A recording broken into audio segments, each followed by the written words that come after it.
Tim's News Explosion. Tim's News Explosion. Tim's News Explosion.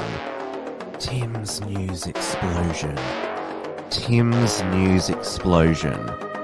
Tim's News Explosion. Tim's News Explosion. Tim's News Explosion.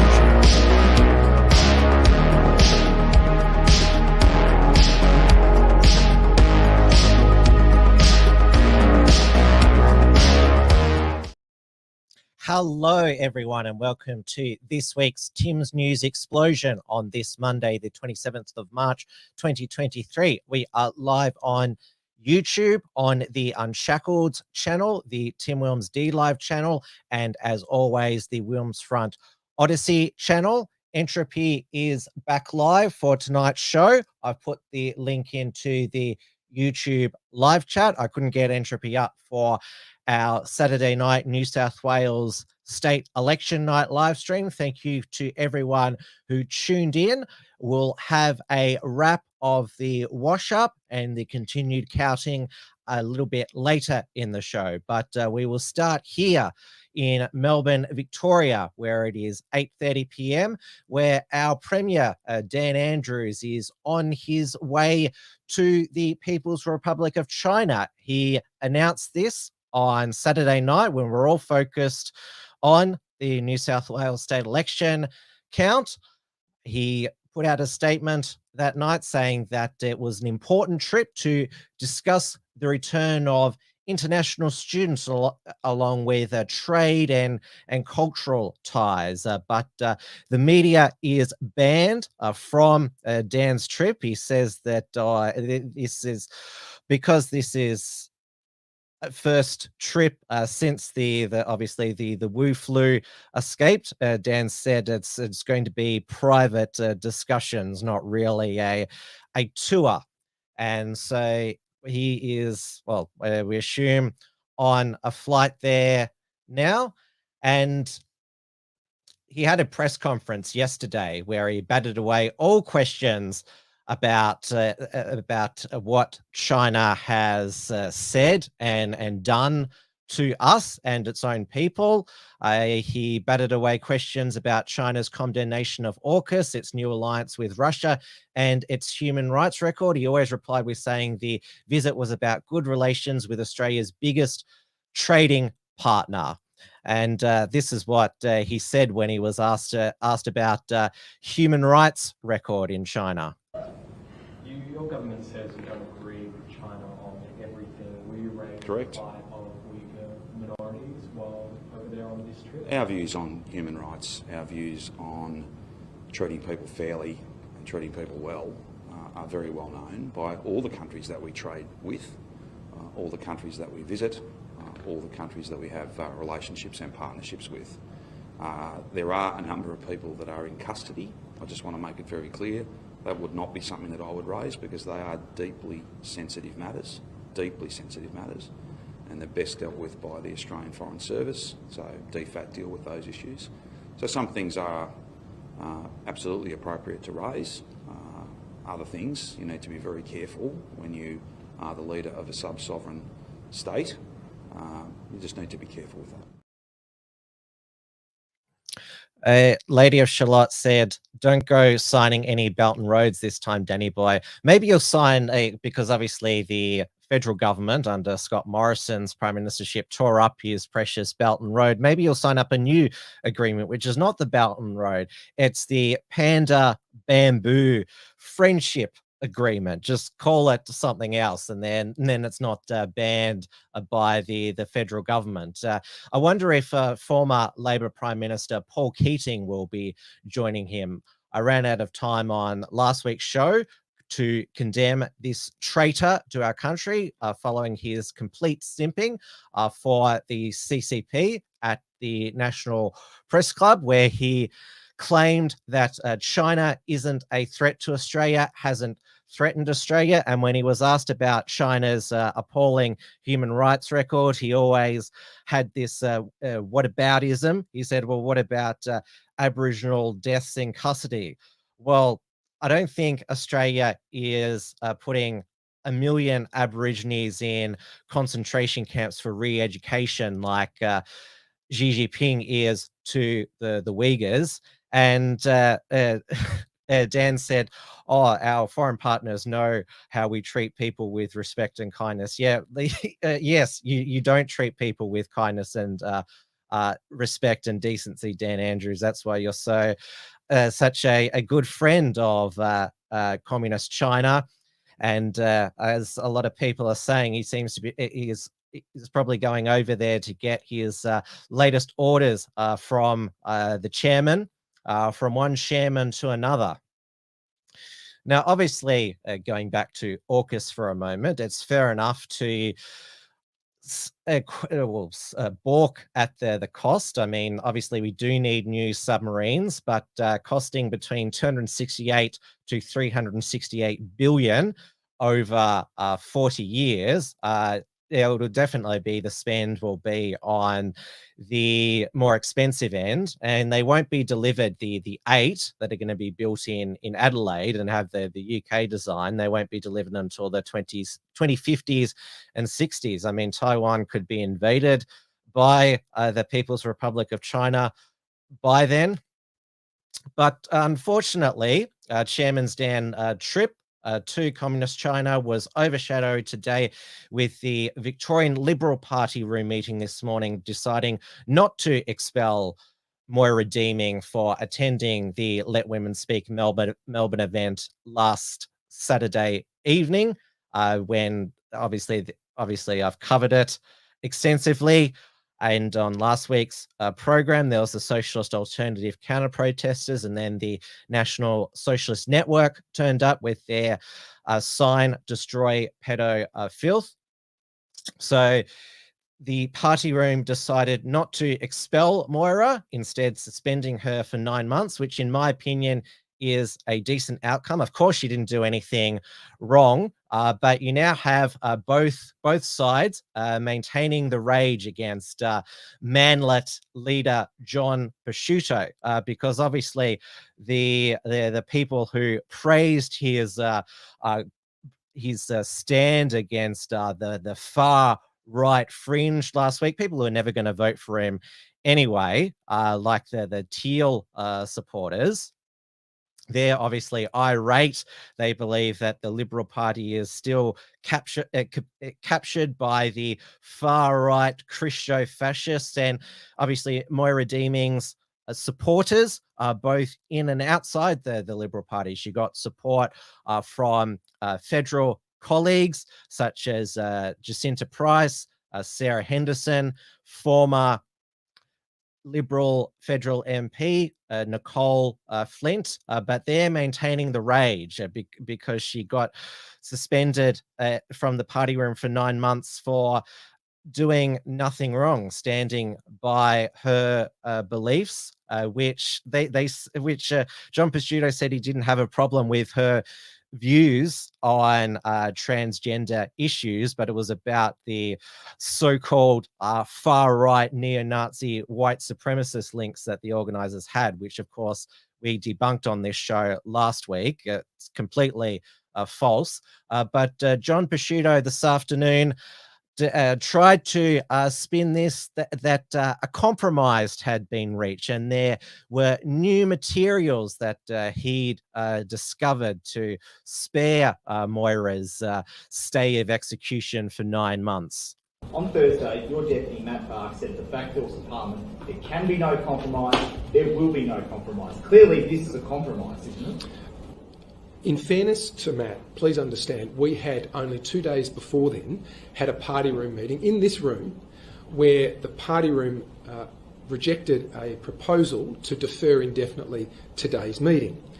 That party room last Tuesday confirmed today's meeting. So what Matt was referring to in his comments, and I've spoken to Matt, what Matt was correctly referring to was the fact that the party room had made a decision to proceed with the meeting without compromise. You stake your leadership on expulsion, and then at the 11th hour, you're basically forced into a significant compromise. It just looks so messy. Can I take issue with being forced into a compromise, John? Because Let me explain. Well, I'll tell you, John. I'll tell you. You tell everyone you're going to expel, and then you go for a completely different strategy.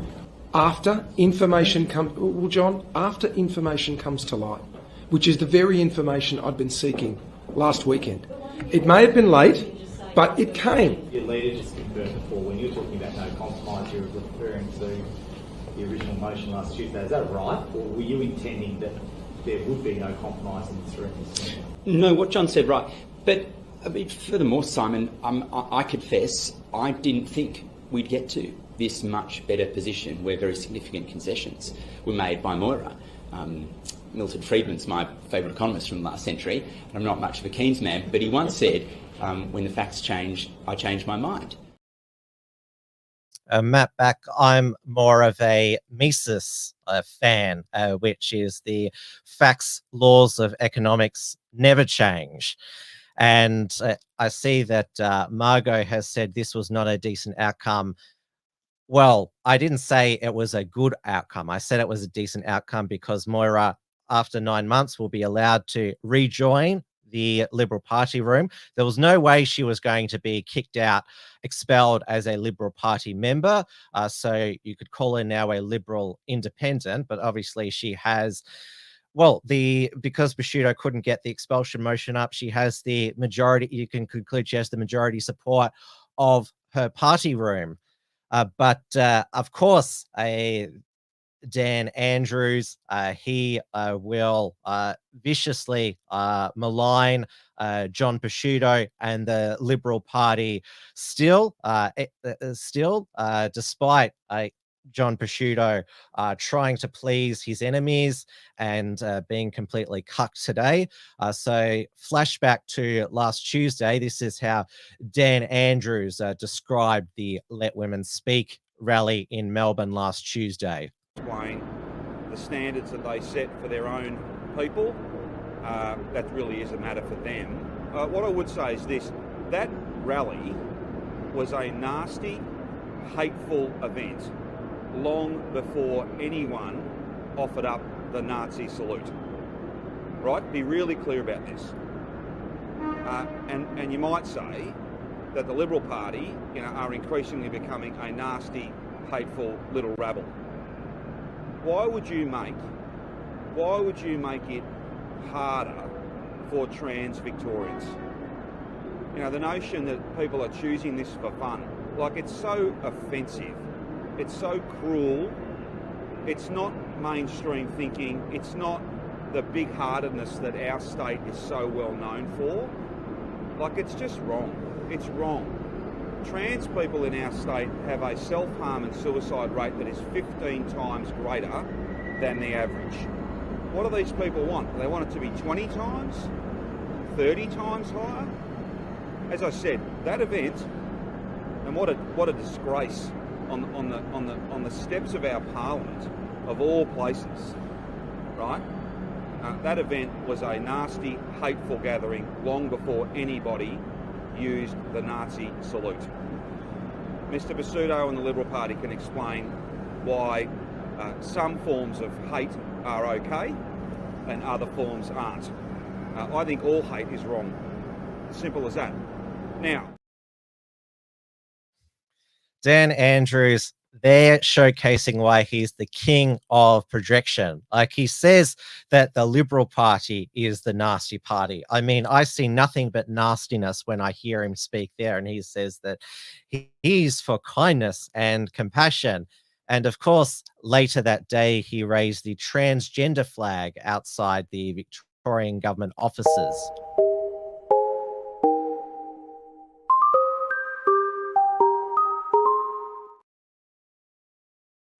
I wonder if Dan's taken that transgender flag with him to China, because I'm not sure it'd be well received, because China has just banned gender transitions, period, there. Now, Dan Andrews wasn't done. The next day, he got on his soapbox again to wedge John Pesutto and the Liberals, and he pledged more for a transgender hotline. On a minister's statement, I call the Premier. Speaker, I rise to update the House on the fact that the government is in conversations with a number of different service providers who provide direct support and assistance, often life-saving support and assistance to our trans community as a result of what occurred on the steps of this building on Saturday. We will work with those service providers, Switchboard and others, to see whether they need increased support, because what we know is that when we have shocking, awful, harmful displays like we did on Saturday, the number of people reaching out for support, often life-saving support, increases notably. So we won't leave those service providers short in the important work that they do. Speaker, while I'm speaking about the events of Saturday, I want to make it very clear that that was an ugly, evil, harmful gathering long before the Nazi salute was used. Long before the Nazi salute was used. Fancy, Speaker, a group of people, or anyone allied to them, fancy a group of people finding one of the most vulnerable cohorts in our community and then setting out with elaborate organisation and planning and real passion and indeed a sense of urgency to make that vulnerable community's life even harder. Right. To find the most vulnerable and then make their life even harder. As if 15 times the self-harm and suicide rate wasn't enough, what do you want it to be? 20 times? 30 times? We stand with the trans community, with the LGBTIQ+ community, with every person who represents diversity in our community, because all too often they are the targets of those who do not have love and goodness in their hearts, but something very, very different. Can I just say as well, Speaker, consistency is important. It's not good enough to say one thing on Joy FM and another thing on 3AW. It's not good enough. It's not good enough to say one thing on Fitzroy Street and another thing on Spring Street. You're either for equality or you're not. You're either a member of this government or you're a Liberal. Order. Order. Order. Question time. Dan Andrews' Equality Minister, Harriet Shing, put out a statement.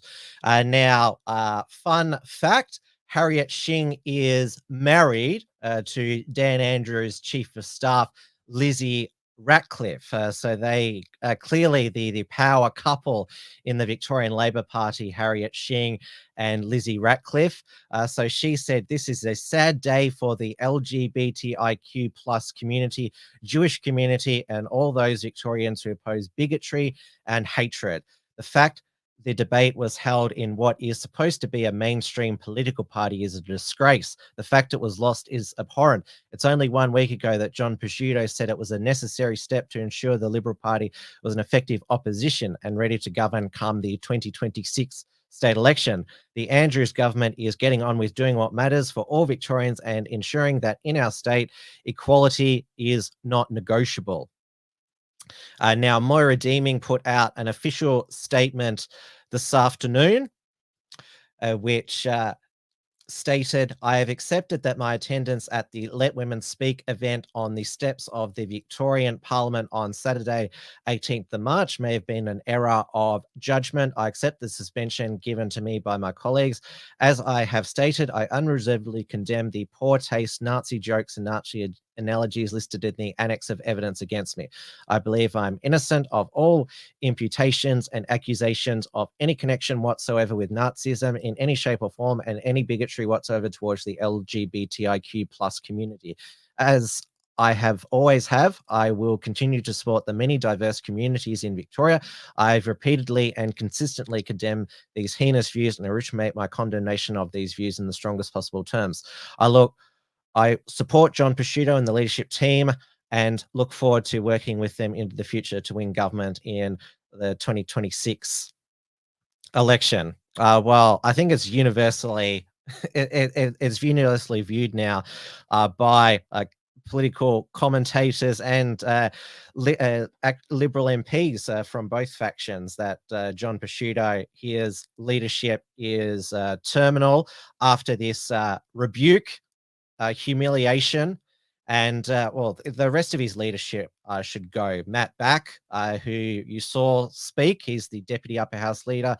Georgie Crozier as well, the Upper House Leader, and David Southwick, the Deputy Leader. I mean, they should all go. Though obviously that was Moira's official statement, though her social media activity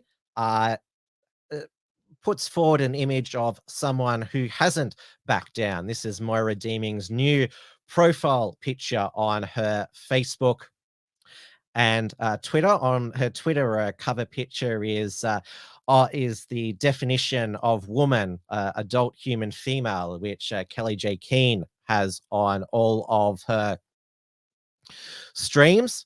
And she replied to an account, Jesse Mack. So said, to be clear, John Pesutto stated unequivocally that Moira Deeming agrees that Posey Parker and Angie Jones have consorted with Nazis and expressed bigoted views. I'm sorry, Angie and Kelly, you must sue, engage legal representation ASAP. Moira replied, I have never said those things anywhere. And also, Angie Jones said in response to that, they know I don't have the financial means to clear my name. This is how they got away with this ridiculous stitch up. Moira replied saying, don't worry, I never condemned you or Catherine Deeves or Kellie-Jay. And Kellie-Jay replies saying, I hope you're okay, Moira. Millions of Australians must have looked up who you are and what you stand for. You are a leader in waiting. Oh, she's in the wrong house to take the Liberal leadership. She did want to run Moira at the 2022 federal election for the seat of Gorton, but Scott Morrison's office wouldn't allow it because of her anti-vaccine mandate views.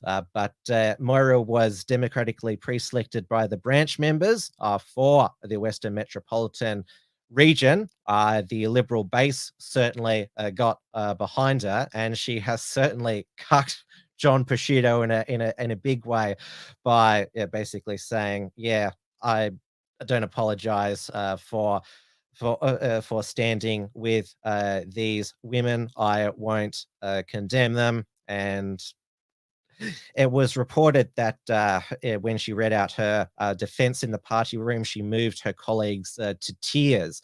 Now, John Pesutto has just been on the 7:30 program, interviewed by Sarah Ferguson, and Sarah Ferguson asked him about Moira's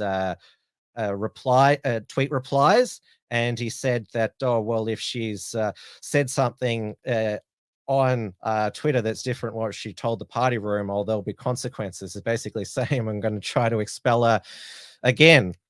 But let's, obviously, if you watched the New South Wales state election live stream that the Unshackled did, we had a mini Trad Tasman talk revival with Dewey DeBoer joining to discuss the horrific scene at, that's the only way to describe it, at the Let Women Speak event in Auckland in Albert Park, which couldn't proceed because of you'd call them the brainless zombies that surrounded the gazebo. She had to be rushed to safety. She had tomato soup poured on them. Dewey had to help the other speakers get away. And she left New Zealand on that Saturday evening, not proceeding with her Wellington Let Women Speak event. But the leftists, LGBT people, whatever you want to call them, they held a celebratory rally in Wellington and Christchurch as well. Now, that's the leader of that zombie mob, Shaniel Lau, who said that he feared for his life going to protest Kellie-Jay, but clearly in the moment was thoroughly enjoying himself. Obviously identifies as they, them, but is 100% a male. He claims that there was actually violence towards the trans rights activists, but there have been several incidents captured on cameras of violence towards Let Women Speak attendees there. Now, of course, we had Kellie-Jay after her Melbourne event. She went to Hobart, where she was shouted down in front of the Tasmanian Parliament, though at least she was shouted down peacefully and there was no violent attacks. And this is what she had to say about Hobart. You got the police that won't protect the women. You got the politicians joining in on a mob. You got politicians in this house staring down and watching this. Fucking hell. I thought Scotland was bad. This is the worst place I've ever been for women's rights. This is the worst place. It's absolute. I don't know what do they want us to do? They've surrounded us. What do they think we can do?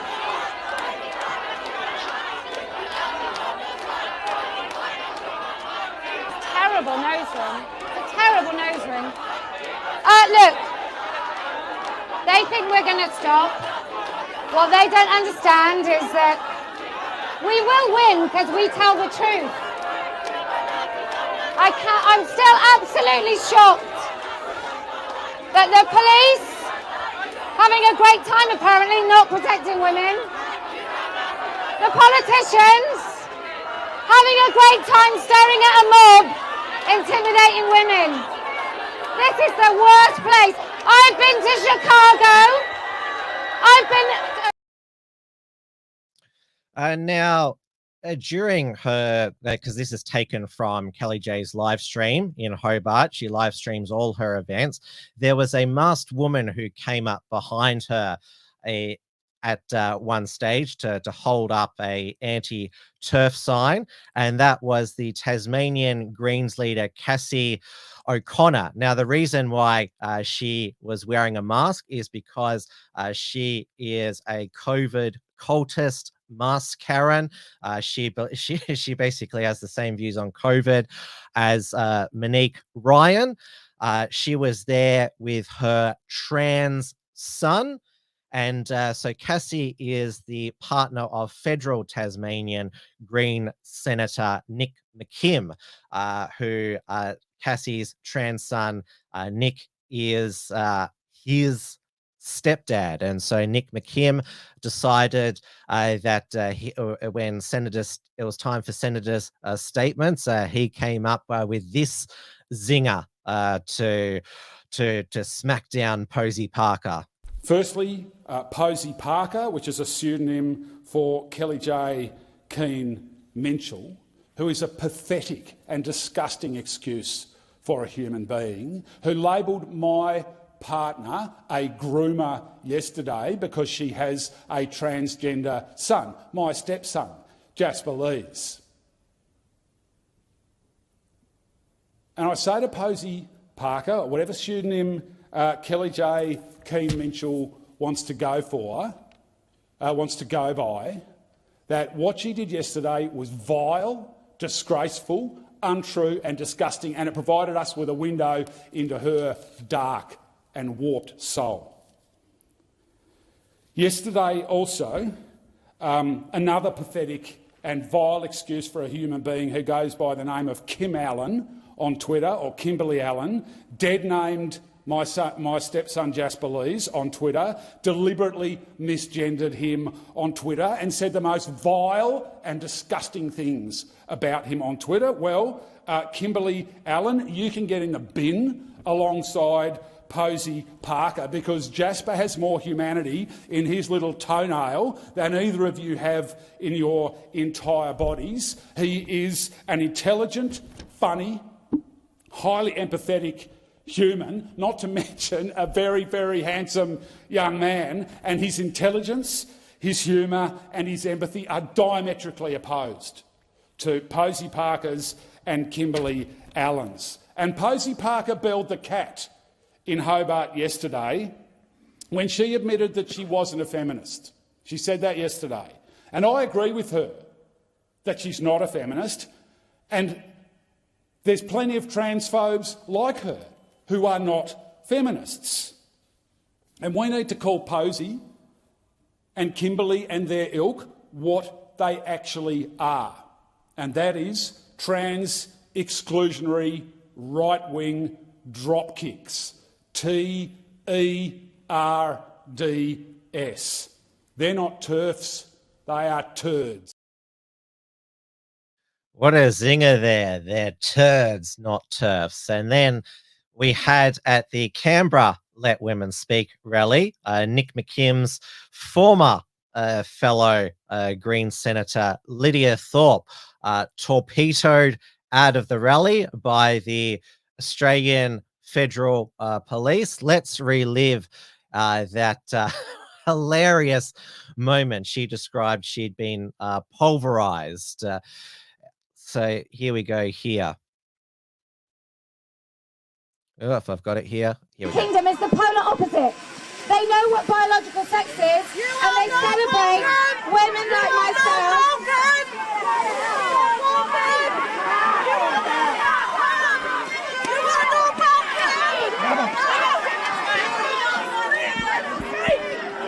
Everybody just stand up.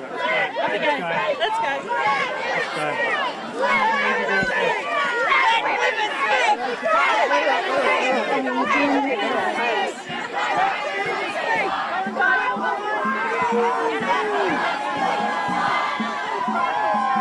And this country should be ashamed that they even let people like this into this country. Now, I went to tell her that thing, that they are not welcome here. And I got pulverised by the police by simply telling that person that they are not allowed to be here. So I've been assaulted by the police today as a sovereign, gunite, Jambarang woman, and the police need to answer for the assault, but also this government needs to answer why these people are allowed into this country. Now, Lidia Thorpe stumbling around on the ground. It's been memed countlessly because she looks like somebody who's maggoted on Melbourne Cup Day. But probably the best description of Lidia Thorpe crawling on the ground was by I didn't know that Sky News Australia had a TikTok presenter, Carla Efstratio. This is her report on Lidia Thorpe. Lidia Thorpe, with all of the grace and poise of a bushpig, was thrown out of an event in Canberra today for protesting. You can see that police were trying to peacefully calm her down. She's on all fours, crawling like a toddler, trying to evade them. She then hobbles to her feet, walks off with the Aboriginal flag in tow. She is such an embarrassment as an elected official to our parliament. Now, some people responded to that report saying, well, that's unfair to bushpigs. Now, I should remind our audience that Lidia Thorpe's definition of a woman, and I quote, if somebody says they're a woman, then they're a fucking woman. So I could, according to Lidia Thorpe's definition, I could declare myself a woman now, and Lidia Thorpe would say that, would accept me as a woman. Now, of course, Lidia Thorpe, she has subsequently claimed she was screwed over by the Greens. She was harassed, and that she was forced to say she had a relationship with former Rebel Bikies boss Dean Martin when she said she only kissed him at a rally. Now, amongst all of this madness that we saw in Australia and New Zealand, we actually had a sane decision when it came to the integrity of women's sports. So the World Athletics Council has banned male athletes who identify as women from competing against biological females at international events. This follows FINA, the International Swimming Organization, banning trans women, biological men from competing in female sports. So that was the end of Leah Thomas's Olympic dreams there. And obviously, there is obviously legitimate debate around the other issues that the TERFs raise. when it comes to bathrooms and change rooms. In my opinion, I don't want the bathroom police. I mean, a predator is going to go after women regardless. And when a woman goes into the toilet cubicle, the door's closed, it's very private. I mean, I'm a man, I never use the urinals. I always go into private cubicle, but it should be evident to all that this is, when it comes to sport, this is about simple fairness. It is not about excluding people. It is about simple fairness there. Now, it's interesting, all of the established third-wave feminists in Australia, such as Clementine Ford, Van Badham, Jane Carrow, and Victoria Fielding, they all defended trans women. Even Clementine Ford, she criticised the World Athletics ban. Now, staying in federal politics, obviously, we saw in the aftermath of the National Socialist Network being at Let Women Speak rally, both Dan Andrews and John Pesutto committing to banning the Nazi salute. At the federal level, the Liberal opposition, they attempted to suspend standing orders in both the House and the Senate to rush through a swastika ban at the federal level. I'm not sure how that would work. Clearly, they're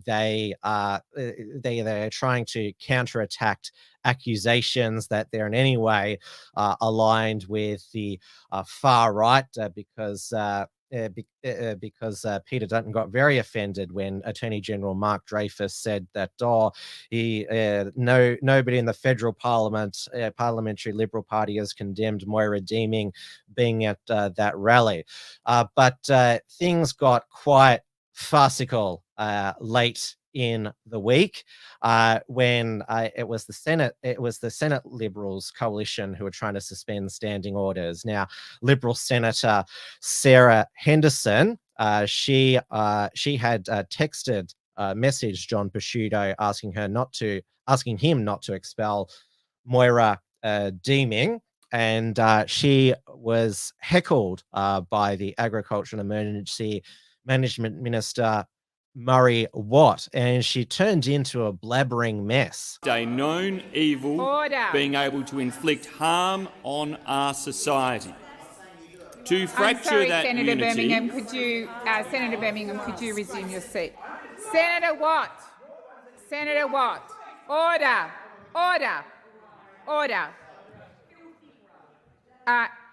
Senator Cash, just a moment. Senator Henderson, please resume your seat. I will come back to you. I've asked you to resume your seat, Senator Henderson. I've asked you to resume your seat. Senator Cash, I'm going to ask you to withdraw that remark. I withdraw. Thank you. Senator Henderson.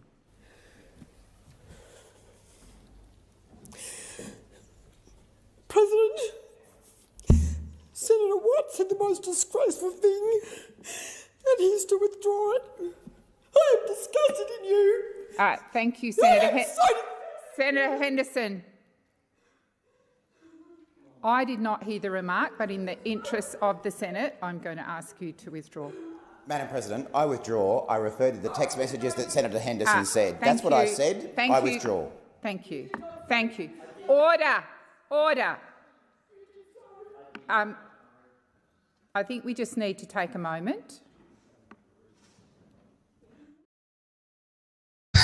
What the hell was that?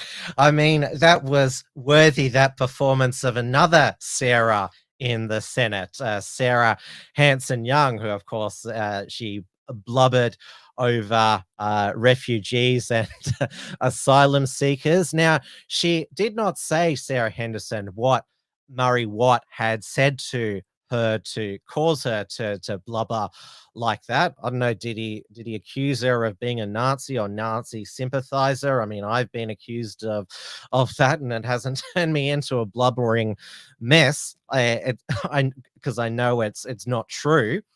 But this is what Sarah Henderson said, that Senator Watt interjected as he pointed directly towards me. He said words that I will not repeat and that no other person should repeat. Since I was first elected in 2013, I do not recall in this chamber a more distasteful statement. The precise words uttered by Senator Watt will be seared into my memory for a long time. Any attempt to distort and recharacterize his interjection only compounds the damage.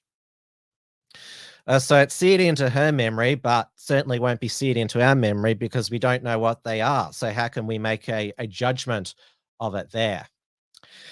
Now, let's move on to, we finally got last week both the wording of the voice referendum question and what will be put into the Constitution. Now, when we're discussing the Aboriginal and Torres Strait voice to Parliament, I always like to play the voice jingle.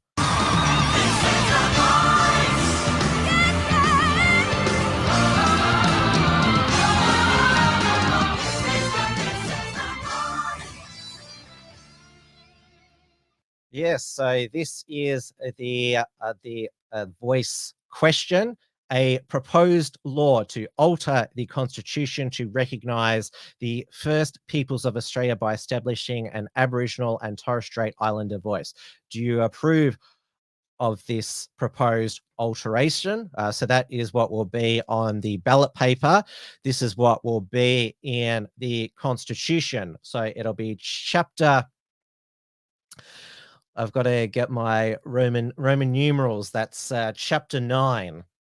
Recognition of Aboriginal and Torres Strait Islander peoples, section 129, Aboriginal and Torres Strait Islander voice. In recognition of the Aboriginal and Torres Strait Islander peoples as the first peoples of Australia, there shall be a body to be called the Aboriginal and Torres Strait Islander voice. The Aboriginal and Torres Strait Islander voice may make representations to the Parliament and Executive Government of the Commonwealth on matters relating to Aboriginal and Torres Strait Islander peoples. Parliament shall, subject to this Constitution, have powers to make laws with respect to matters relating to the Aboriginal and Torres Strait Islander voice, including its composition, functions, powers, and procedures.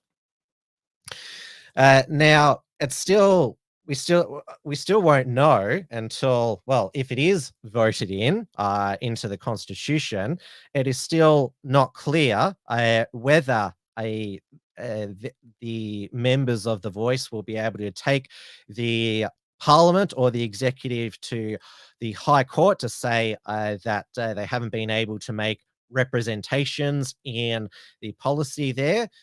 There's a number of constitutional law experts, but nobody knows, as we saw with the Section 44 dual citizenship decisions, nobody knows what the High Court will decide until it decides. So Anne Toomey, one constitutional expert, said there's nothing to worry about. Greg Craven, another constitutional expert who actually supports the voice, says he has reservations about the wording, but he'll still vote for it. And now, obviously, we have the National Party. They are opposing the voice. The Liberal Party is still not... Well, they still haven't got to a proper position. The Shadow Attorney General and Shadow Indigenous Affairs Minister, Julian Leeser, he's a supporter of the voice. And so he still has reservations about it's still got to go through a parliamentary committee, this bill, then it's got to pass the Parliament before the referendum can take place in October.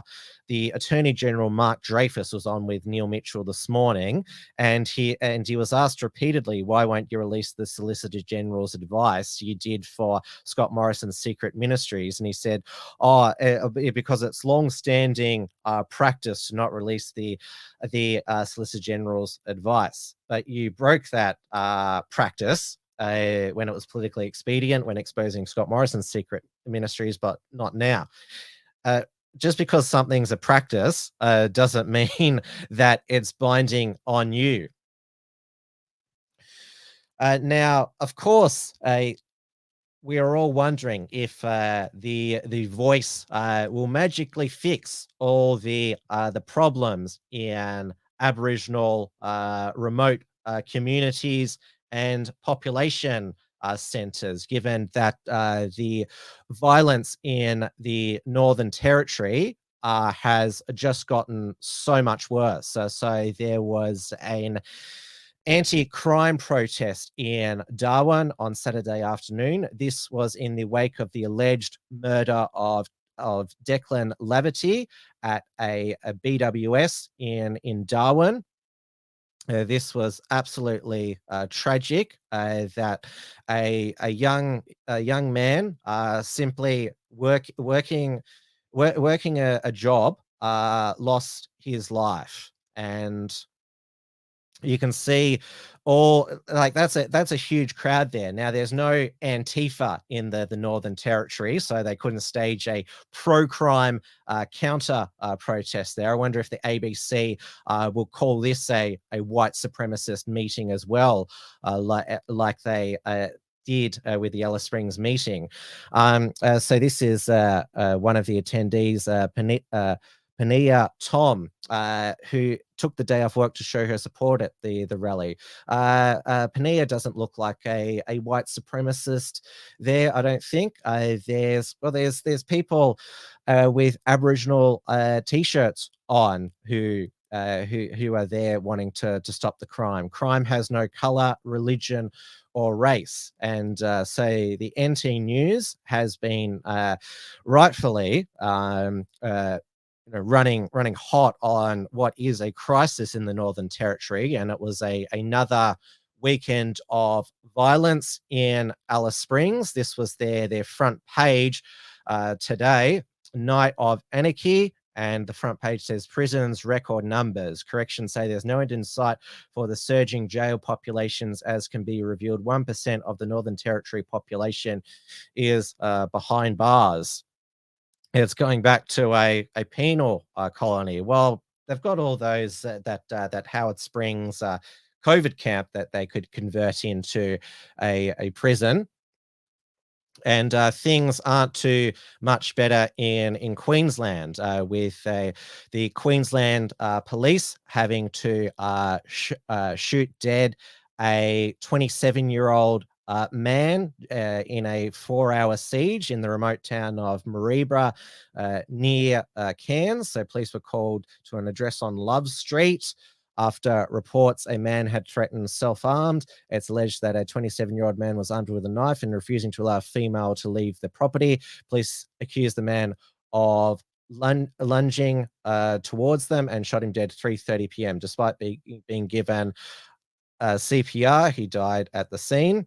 So, of course, because the deceased man was Aboriginal, there's obviously the usual race baiters claiming that it was a racially motivated shooting, but none of the Aboriginal rights activists cared when the Queensland police shot dead 2 Aboriginals late last year, Gareth and Nathaniel Train.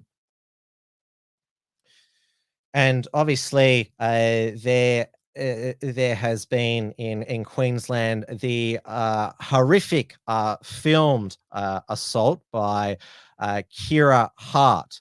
So this is a GoFundMe organised by Kira's mother, Kirsten. It's raised 74,000 Australian dollars so far. I'll read it for word. Kira has been through a lot recently, as I'm sure you're aware. She was viciously attacked by 3 people over hours of time and was placed in a hospital for recovery. This has not only been physically traumatizing, but mentally as well. The kind words my daughter is receiving from you all is much appreciated, and we're very grateful to each and every one of you. Just the affection alone has been enough to improve her mood and make you feel loved beyond measure. If you feel like supporting my daughter, it would be very much appreciated. It feels overwhelming. So many have offered, and we can't thank yourself enough, as we have a long road ahead. I have not had the words to thank you in that corresponds how grateful we are. Thanks a million times and more. It's not about the money. Even your kind words and prayer are doing so much. Now, I'm not going to play any, because it was filmed, we have to call it alleged attack by these 3 teenage girls who lured her inside the home. Allegedly, they've been arrested and charged, and let's hope that there is justice for Kira as well. But absolutely horrific what happened to her. Now let's go back to New South Wales, which Chris Minns, the Labor leader, will be the next premier. But counting today by the New South Wales Electoral Commission has indicated that they might not get to majority government. New South Wales Labor might not get to the 47-seat majority out of 93. They've got 45 so far, Labor, that have been called for them. Liberals 16, Greens 2, Nationals 10, and then 8 others. If we go to the live results, there are still many seats in doubt. The Greens look like hanging on in Balmain against Labor. Liberals are back ahead in Drummoyne, Goulburn, Holsworthy. Labor is just ahead of former Liberal, now independent MP Gareth Ward. Liberals are back in head in Miranda, Oakley and Pittwater. The ALP is just ahead in Ryde. They're ahead in Terrigal, Upper Hunter and Winston Hills. So it doesn't look like it's the bloodbath that some said for the Liberals and Nationals on Saturday night. It's certainly not a min-slide there. And there is in the upper house, the 21 seats that are up for election in the 42-member upper house, 21 members who'll be elected for 8-year terms. So there's still a lot to count. I mean, they even haven't even assigned votes to Craig Kelly or some of the other independent groups, such as Sylvia Nile. So obviously, it is clear that Labor will get at least 8 MPs, Liberal and Nationals 6, the Greens 2, One Nation 1. It's a bit of a disappointing result for One Nation, actually going backwards so far, minus 1.2%. And I noticed that a lot of white nationalists, such as Joel Davis, said they weren't going to vote for One Nation because of Mark Latham trying to get the multicultural vote. And it appears that, that strategy, that cultural diversity strategy hasn't paid off for One Nation. A lot of Liberal voters didn't end up going to One Nation, but the Liberals did fend off most of the Teals. Now, if we go down to Anthony Green's projections, Mark Latham has definitely been re-elected. Jeremy Buckingham looks like he will return to the Legislative Council upper house. He was disendorsed by the Greens 4 years ago. He's back as a legalised cannabis party MLC. Also, it's predicted that John Ruddick, former a Liberal Party reform advocate, will be elected, though it looked like David Linehelm, former federal Liberal Democrat senator, would be elected in 2019, but he wasn't. So Liberal Democrats certainly shouldn't claim victory yet. Robert Borsak looks like he will be re-elected, but the party has taken a battering. I mean, they've lost 2.5% of the vote down to 3.1%. They lost all of their lower house members who left the party. And Fred Nile did actually run. He ran in second behind his wife Sylvia as a independent, but he was never going to win that. So he was just second there for moral support for his wife. He pretty much retired. Well, by putting himself second on the ballot, he'd pretty much signaled that, this was it for him. And so now we have all across mainland Australia red Labor governments. There's been some hilarious red Red Australia memes. So there's mainland Australia with a hammer and sickle, or maybe the CCP star. I mean, we know that definitely Victoria and Western Australia under Marx McGowan. He's also very CCP friendly. And then we have this one, the People's Republic of Australia and Republic of Australia. And then we have Comrade Albanese conquering all of mainland Australia there. Now, going back to earlier in the program, Tasmania is hardly a conservative haven, given what we saw what happened to Kellie-Jay Keen in Hobart, and the Liberal Premier there, Jeremy Rockcliffe, is a leftist. He supports changing the day of Australia Day. Now, the next state and territory elections, there is the Northern Territory election in August, around July, August next year. And then there's the Queensland state election in October. Given the crime crisis in both of those jurisdictions, the coalition are a good chance to retake government there. Tasmania doesn't go to the polls in March until May 2025. Then there is Mark McGowan, WA state election in March 2025. So Albanese's got to fit a federal election in between, sandwich all those 4 elections there. He'll go depending on if the results are good or bad in the Northern Territory and Queensland in 2024. All right, now let's go overseas now. And well, not just Paris, but all of France is on fire. And the reason why the French are rioting again, it's a very long-standing French, you'd say French tradition to just riot over something as we would say it's minor, raising the pension age from 62 to 64. Now, us in Australia are probably like, what? They still had a retirement age which is 62.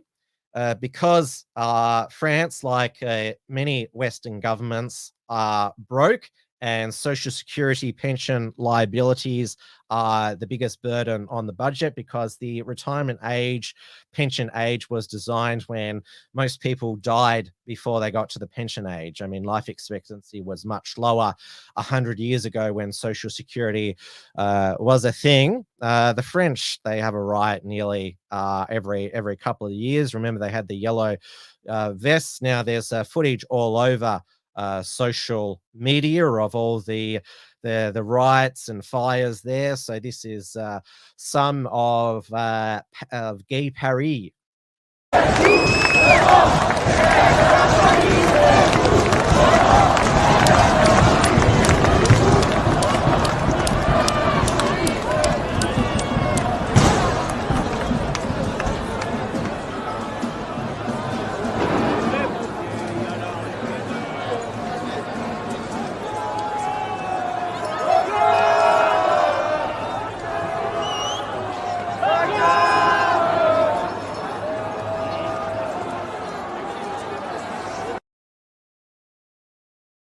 Now, the reason why their mobs are especially angry at Macron in France is not just the change to the pension age, is because Macron tried to ram it through without a parliamentary vote. I'm not sure of the exact mechanisms on how legislation reforms are passed in France, but this triggered a vote of no confidence in Macron by the parliament there.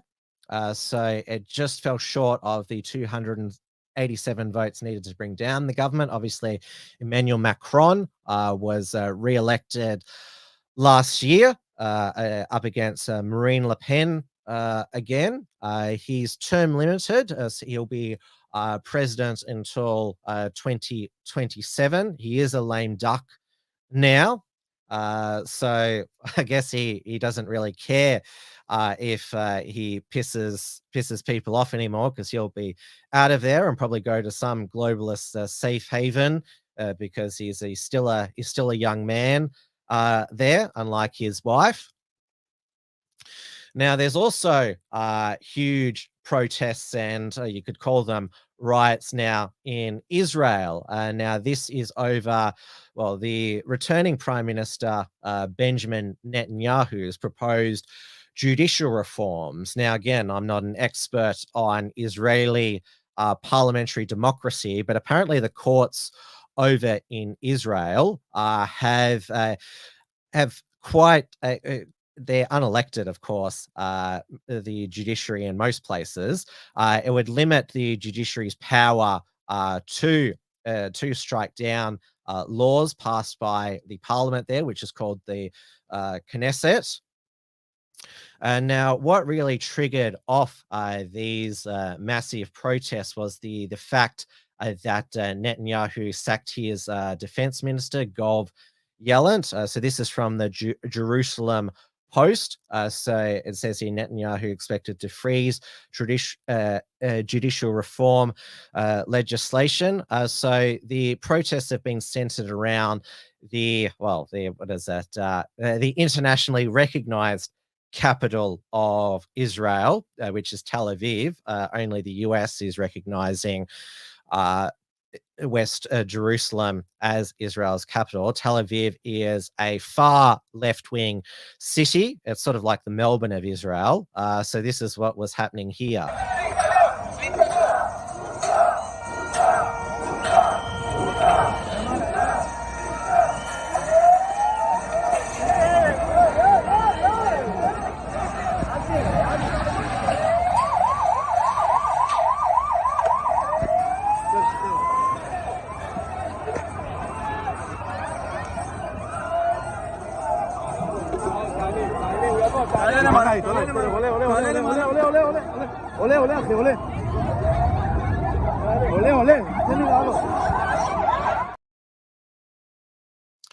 And in Jerusalem, protesters have now tried to target Netanyahu's house.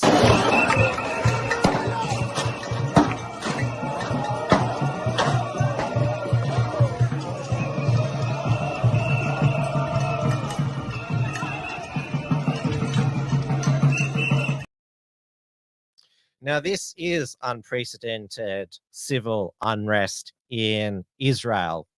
And Netanyahu, he was in the UK last week to meet British Prime Minister Rishi Sunak, and he was greeted by protesters outside Downing Street, and they're carrying Israeli flags. So you assume that they're Israelis, though there are suspicions that this could be another CIA-backed color revolution, because, well, that's what Benjamin Netanyahu's son has alleged. And yeah, it's obviously you wouldn't put it past the Deep State Department, Victorian Newland. We've seen what they've did in Georgia a couple of weeks back, and what they're trying to do in Belarus, and what they have done in Ukraine. Netanyahu's son reckons that the reason for them funding this color revolution or orchestrating it is because they want the Israel to back off opposing the Biden administration reviving the Iran nuclear accord. But yeah, this is terrible unrest in Israel. We wouldn't want Israel to its government to collapse and there be anarchy. The Tel Aviv airport has been flights have been suspended because the workers there have gone on strike there.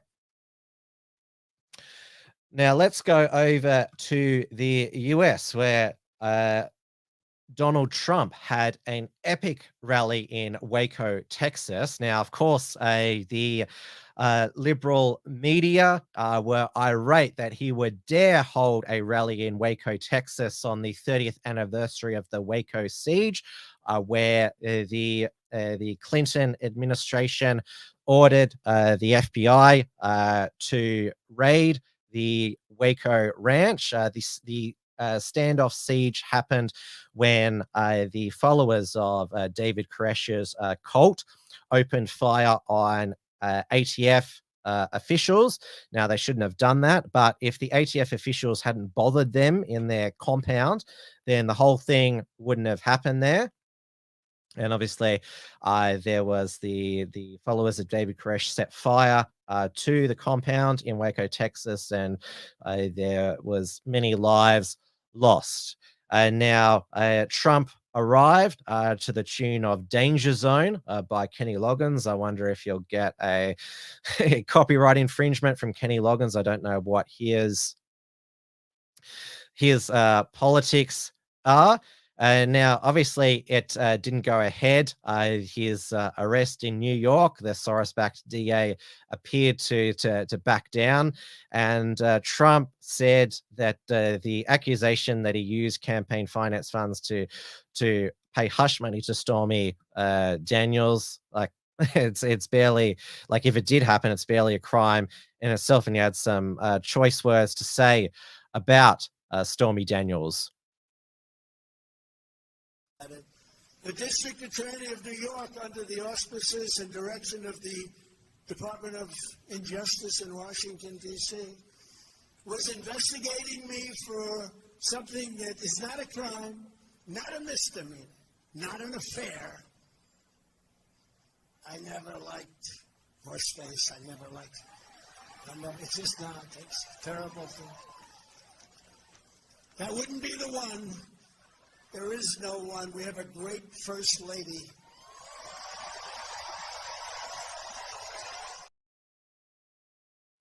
Now, when Trump used the name horseface to describe a woman, I thought he was referring to Jacinda Ardern, that he never liked horseface Jacinda Ardern, but he called Stormy Daniels horseface, and this is Trump with Stormy Daniels number of years back. Is that a horse face? I don't think so. I mean, Stormy, it's got nothing on her face. Has got nothing on Jacinda Ardern's horse face there. You be the judge there.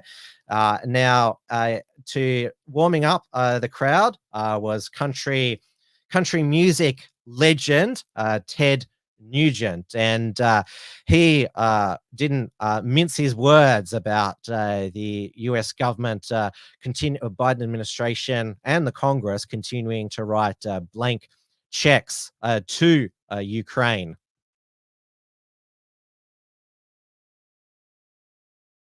I want my money back. I didn't authorize any money to Ukraine to some homosexual weirdo. I want.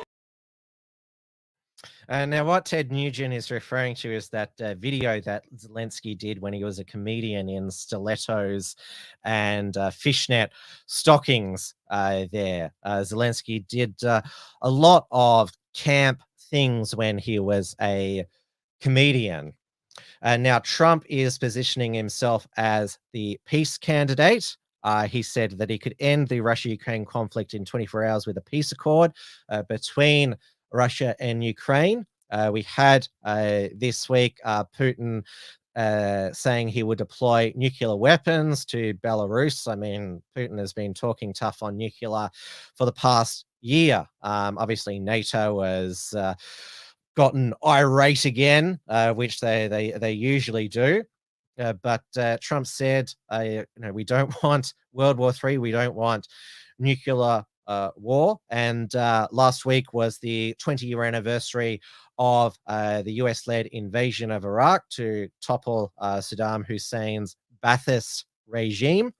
And Iraq is not much better. I mean, there's still, it's technically a democracy, but there's still countless civil unrest. Hundreds of thousands of Iraqi civilians were killed. I mean, the sanctions killed 500,000 children, as Madeleine Albright, the former US Secretary of State, burned in hell, admitted so on 60 Minutes. She said it was worth it.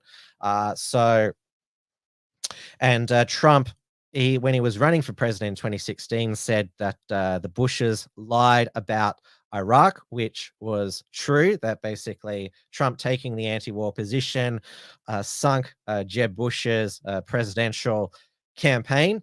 He said, Trump at CPAC many weeks ago, that the Republican Party will no longer be that of Jeb Bush, Karl Rove, and Paul Ryan.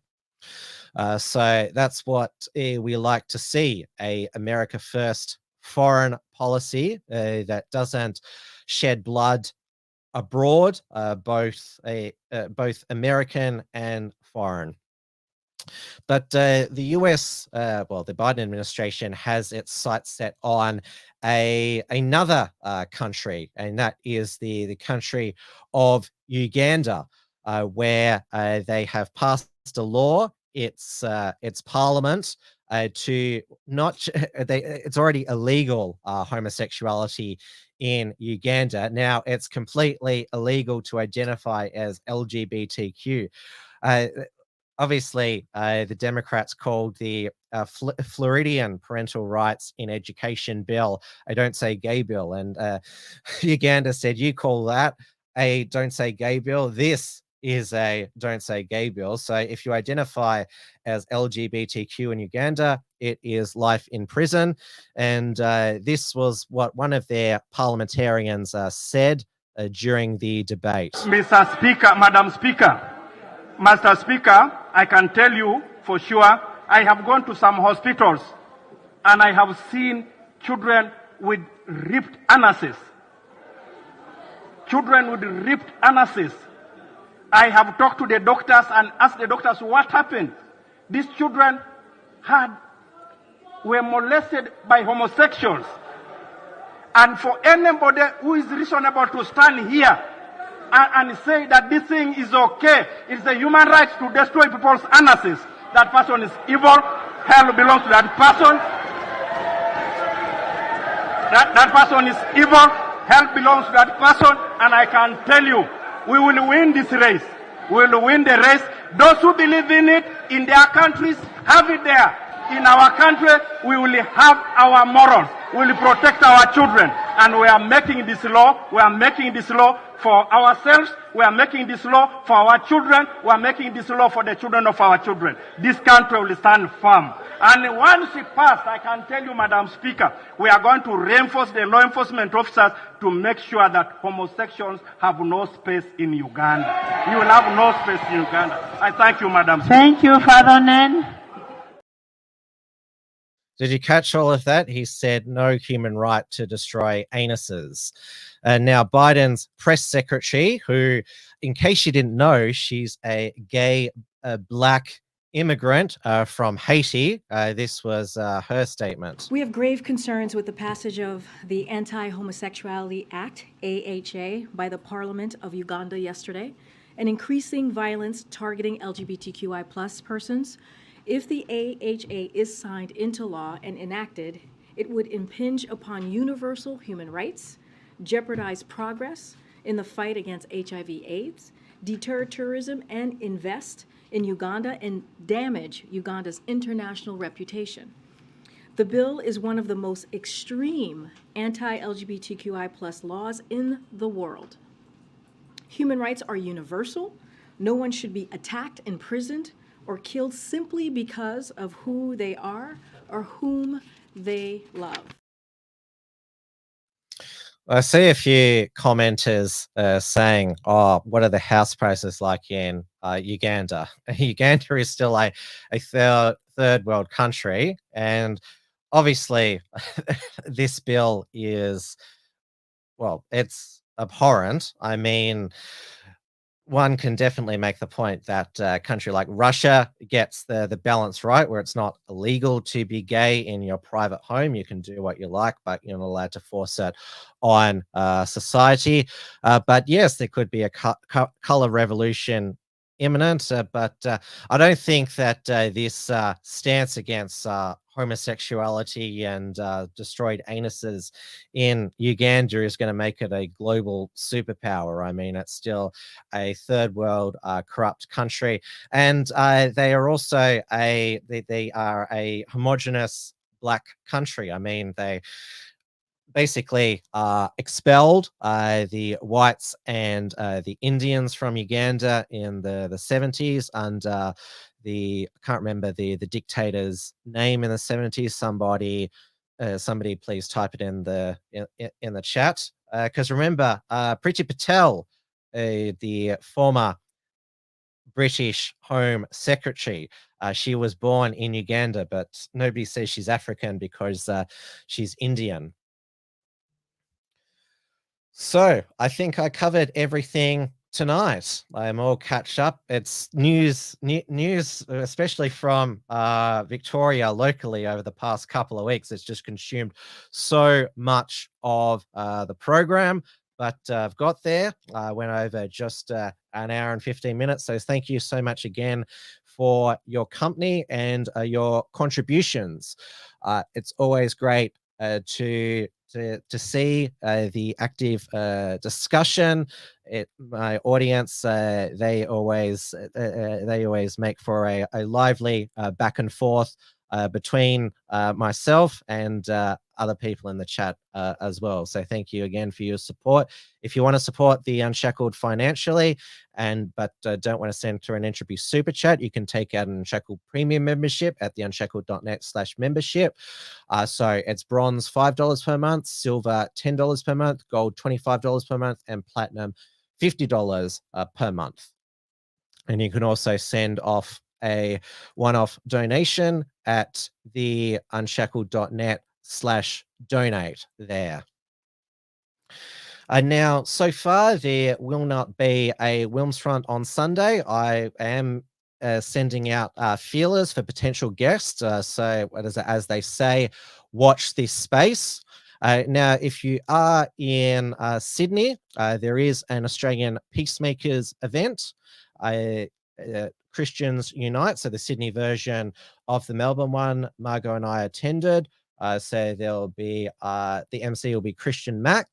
There'll be Andrew Sedra of Echo Church, Dr. Stephen Trevara of Campion College, Nolene Sendra, who's Andrew Sedra's wife, Nick Patterson, obviously still up against Victoria Police, who want him jailed for allegedly assaulting police. Topher Field is travelling up. He is launching the Aussie Wire soon. Then there is Ronaldo Crystal and also Millie Fontana, who ran as John Ruddock's running mate for the Liberal Democrats. Before I go, after the election in New South Wales, obviously in the lead up, we saw the Maronite Catholic Lebanese run the gay socialist out of Belfield, out of the West. They were also present outside St Mary's Cathedral for the Day of the Unborn. Some pro-abortion woman tried to disrupt them, but she was moved on by police. I'll leave you with the prayer from outside St Mary's Cathedral. There will be, before I go, there will be a report from Tiger Mountain with Richard Wollstonecroft later in the week, and of course the Tim's News Explosion next week. And if there is a Wilms Front, I will let you know. Check out the Unshackled and myself on Telegram, Gab, Twitter, and all the other socials. And remember to check out the unshackled.net for all of our productions archive and articles as well. So good night, everybody. I will leave you with this prayer from Sunday in Sydney. Good night, everybody.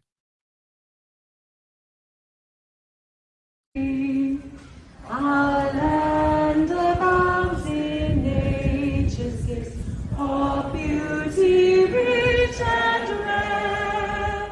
In history's page let every sage advance Australia fair. In joyful straits then let us sing, advance Australia.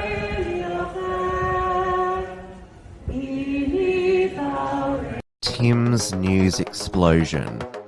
Tim's News Explosion. Tim's News Explosion.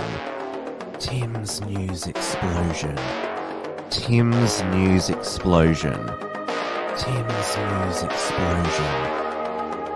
Tim's News Explosion.